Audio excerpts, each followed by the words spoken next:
तो दोस्तों, संघर्ष क्लासेज में आपका स्वागत है। बीएसटीसी 2025 के लिए हमारे हिंदी की पहली क्लास, जिसमें आपके बीएसटीसी 2025 का जो सेलेबस दे रखा है, जो आपका एग्ज़ाम का पैटर्न दे रखा है, उसके आधार पर हमारी क्लासें बनाई जा रही हैं और उसी आधार पर हम टॉप 15 क्वेश्चन ला रहे हैं हिंदी के, जो आपके बीएसटीसी 2025 में सिलेक्शन का योगदान प्रदान करेंगे आपको। तो बिना देरी करते हुए कम टाइम में हम 15 क्वेश्चन करेंगे।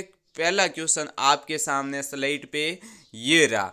आपके सामने पहला क्वेश्चन आज की क्लास का ये रहा, जिसमें आपके आया हुआ है तद्भव से। हर एक टॉपिक में से एक क्वेश्चन लाया जाएगा जो आपके बीएसटीसी 2025 में आ सकता है। तो देखते हैं, पहला क्वेश्चन है कौन सा शब्द तद्भव शब्द है। तो आपके ऑप्शन नंबर दे रखा है 1 नीरज, ऑप्शन नंबर 2 दे रखा है सरोज, ऑप्शन नंबर 3 दे रखा है आपके सूरज और ऑप्शन नंबर 4 दे रखा है उरोज। उससे पहले आपको तत्सम और तद्भव की परिभाषा आनी जरूरी है। तत्सम में आपके होंगे संस्कृत शब्द या बारी शब्द। तत्सम शब्द जब भी आपको पूछे जाए उसमें आपके संस्कृत के शब्द होंगे या फिर आपके क्या होंगे, बारी, जो आपको बोलने में कठिनाई प्रदान करे। और तद्भव में आपके होंगे आसानी से बोले जाने वाले शब्द, सरलता से आपके बोले जाने वाले क्वेश्चन या हिंदी शब्द। ज़्यादातर आपके हिंदी शब्द और आसानी से बोले जाने वाले शब्द होंगे। तो क्वेश्चन संख्या 1 का आपके राइट आंसर हो जाएगा सूरज। क्या हो जाएगा, सूरज। अब बिना देरी करते हुए क्वेश्चन संख्या 2 की तरफ बढ़ते हैं। क्वेश्चन संख्या 2 आपके सामने ये रहा, जिसमें आपके दे रखा है ऐतिहासिक या फिर इतिहास के पूर्व के लिए एक शब्द बताइए। इतिहास के पूर्व के लिए एक शब्द बताइए। तो आपके ऑप्शन नंबर 1 है ऐतिहासिक, ऑप्शन नंबर 2 है पूर्वकालिक, ऑप्शन नंबर 3 है प्रागैतिहासिक। तो इसमें आपके क्वेश्चन संख्या 2 का राइट आंसर हो जाएगा ऑप्शन नंबर 3 है, वो आपकी क्या है, प्रागैतिहासिक, वो आपका क्या हो जाएगा, राइट आंसर। अब आगे बढ़ते हैं क्वेश्चन संख्या 3 की तरफ। क्वेश्चन संख्या 3 आपके सामने ये रहा। हमने ओल्ड पेपरों में से इन क्लासों में क्वेश्चन लिए हैं और जो पीटीटी में भी आ रखे हैं, जो पीटीटी में बीएसटीसी के अलावा जो पीटीटी के एग्ज़ाम में भी आ रखे हैं क्वेश्चन, उनको लिया गया है और हर टॉपिक में से जो इम्पोर्टेंट क्वेश्चन है वो लिए जा रहे हैं। तो क्वेश्चन संख्या 3 में देखो, किस क्रमांक में अभिराम अविराम शब्द का युग्म सही अर्थ भेद है। तो इसमें अभिराम और अहिराम का सही युग्म कौन सा है वो हमें बताना है। ऑप्शन नंबर ए है मनोहर सुंदर, ऑप्शन नंबर 2 है मनोहर विस्तन, ऑप्शन नंबर सी है स्वस्थ या उन्नत, या ऑप्शन नंबर डी है सुंदर या लगातार। तो क्वेश्चन संख्या 3 का आपके राइट आंसर हो जाएगा ऑप्शन नंबर 4 सुंदर या लगातार। अभिराम का अर्थ होता है सुंदर और अविराम का मतलब होता है आपके लगातार। क्वेश्चन संख्या 4 की तरफ बढ़ते हैं। बहुत ही कम टाइम में टॉप 15 क्वेश्चन लाए जा रहे हैं जो आपके सिलेक्शन का आधार बनेंगे बीएसटीसी 2025 में। तो क्वेश्चन संख्या 4 देखते हैं, नीलकंठ में कौन सा समास है। ऑप्शन नंबर ए है बहुवीर्य समाज, ऑप्शन नंबर 2 है द्विगु समाज, ऑप्शन नंबर 3 है अव्ययभाव समाज, या ऑप्शन नंबर 4 है दंत समाज। अगर आप हमारी क्लासों को ज़्यादा से ज़्यादा लाइक करेंगे, शेयर करेंगे, सब्सक्राइब करेंगे, तो हम हिंदी के ऊपर, इस टॉपिक के ऊपर थ्योरी भी लाएंगे, समाज के बारे में, संज्ञा के बारे में, लिंग, वचन, तद्भव शब्द, इन सब के बारे में हम बहुत ही कम 10-10 मिनट की क्लासें लाएंगे, जो आप थ्योरी के माध्यम से भी इनको समझ सकेंगे। बहुत ही सटीक और बहुत ही आसानी से उदाहरण देकर आपको इन टॉपिकों को समझाया जाएगा। इसलिए हमारी क्लासों को आप ज़्यादा से ज़्यादा लाइक करें, सब्सक्राइब करें और शेयर करें। तो क्वेश्चन संख्या 4 का आपके राइट आंसर हो जाएगा ऑप्शन नंबर 1 बहुवीर्य समाज, जिसमें आपको इसमें एक शॉर्ट ट्रिक बता दी जाती है। बहुवीर्य समाज में आपके ज़्यादा से ज़्यादा देवी देवताओं के नाम होंगे। नीलकंठ, यानी नीलकंठ किसे कहा जाता है, महादेव को। किसको कहा जाता है, महादेव को। अब आगे बढ़ते हैं क्वेश्चन संख्या 5 की तरफ। क्वेश्चन संख्या 5 आपके सामने ये रहा, जिसमें दे रखा है किस शब्द में तत्पुरुष समाज है, आजन्म या फिर घनश्याम, अनिशा या फिर तिरंगा। तो तत्पुरुष समाज बताना है हमें। तो क्वेश्चन संख्या 5 का हमारे राइट आंसर हो जाएगा ऑप्शन नंबर 3 अनीसा। क्या हो जाएगा? अनीसा। अब आगे बढ़ते हैं क्वेश्चन संख्या 6 की तरफ। क्वेश्चन संख्या 6 आपके सामने ये रहा। मोस्ट इम्पोर्टेंट क्वेश्चन ये आपके पीटीटी में आ रखा है। किस में आ रखा है?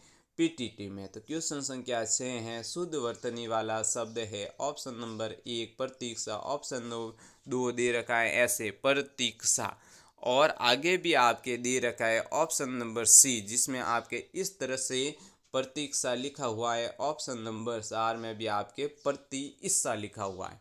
तो क्वेश्चन संख्या 6 का आपके राइट आंसर हो जाएगा ये वाला जो ऑप्शन नंबर 3 दे रखा है प्रतीक्षा, वो आपका शुद्ध वर्तनी शब्द है।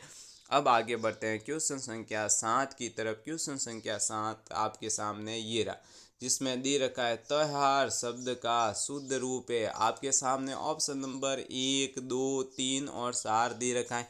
कमेंट बॉक्स में आप ज़रूर लिखें, ये आपके हर कंपटीशन एग्ज़ाम में क्वेश्चन आ रखा है। आप पीटीटी, बीएसटीसी या और कोई भी भर्ती देख सकते हैं राजस्थान गवर्नमेंट की, जिसमें ये क्वेश्चन आ रखा है। मोस्ट इम्पोर्टेंट क्वेश्चन है, ये रिपीट भी होता है। बीएसटीसी 2025 में सिलेक्शन वाली क्लासें आ रही हैं आपके, क्वालिटी क्लासें, क्वालिटी क्वेश्चन सिलेक्शन के आधार वाली क्लासें लाई जा रही।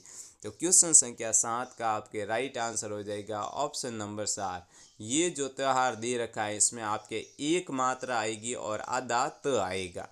अब आगे बढ़ते हैं क्वेश्चन संख्या 8 की तरफ। क्वेश्चन संख्या 8 की तरफ बढ़ने से पहले हमारे जो YouTube पर संघर्ष क्लासेस चैनल बनाया गया है, उसी के आधार पर एक टेलीग्राम चैनल बनाया गया है जिसका नाम है संघर्ष क्लासें। यहाँ पे ही आपको BSTC 2025 के लिए जो कोई भी न्यू इन्फॉर्मेशन, न्यू न्यूज़ या फिर कोई भी अपडेट आएगी वो आपको बताई जाएगी। हमारे चैनल का मोटिवेशन है वो आपके सामने ये रहा। जीत और हार आपकी सोच पर निर्भर करती है। मान लो तो हार होगी और ठान लो तो जीत होगी। अब आगे बढ़ते हैं क्वेश्चन संख्या नेक्स्ट 8वें की तरफ। क्वेश्चन संख्या 8 आपके सामने ये रहा, जिसमें दे रखा है नैसर्गिक का विलोम क्या है। तो ऑप्शन नंबर ए है सामयिक, ऑप्शन नंबर 2 है आपकी कृत्रिम, ऑप्शन नंबर सी है चमत्कार, ऑप्शन नंबर डी है उक्त में से कोई नहीं, यानी इनमें से कोई नहीं। तो क्वेश्चन संख्या 8 का राइट आंसर हो जाएगा ऑप्शन नंबर 2 कृत्रिम। नैसर्गिक का आपका विलोम शब्द हो जाएगा कृत्रिम। अब आगे बढ़ते हैं क्वेश्चन संख्या 8 की तरफ। क्वेश्चन संख्या 8 आपके सामने ये रहा, जिसमें दे रहा है किस शब्द में है आहट प्रत्यय नहीं है। तो आहट प्रत्यय नहीं वाला हमें शब्द बताए। एग्जाम में आप ध्यान रखें, यहाँ पे नई शब्द की जगह हम जल्दबाजी में पढ़ लेते हैं किस शब्द में आहट प्रत्यय है और उस पर हम राइट करके आ जाते हैं, और अब जब एग्ज़ाम हॉल से बाहर निकलते हैं या फिर घर आकर पेपर का एनालिसिस करते हैं कि हमारा पेपर में कितने क्वेश्चन सही हुए हैं, गलत हुए, तब हम देखते हैं कि हमने तो यहाँ पे नई शब्द पढ़ा ही नहीं है। तो इनमें देखते हैं नेक्स्ट स्लाइड पे हमारे आंसर है, जिसमें आपके सामने ये रहा ऑप्शन नंबर ए है, वो है थकावट या फिर लिखावट या फिर सजावट या फिर मावट। तो जल्दी से बताइए इन क्वेश्चन संख्या 9 का आंसर आप जल्दी से बताइए, कमेंट बॉक्स में लिखिए। तो क्वेश्चन संख्या 4 जो दे रखा है आपके महावट, इसमें आहवट नहीं है, थकावट में है, लिखावट में, सजावट में, लेकिन महावट में नहीं है। अब बढ़ते हैं क्वेश्चन संख्या 10 की तरफ। क्वेश्चन संख्या 10 आपके सामने ये रहा, जिसमें आपके दे रखा है किस विकल्प में नियत नीति के क्रमशः अर्थ प्रयुक्त हुए।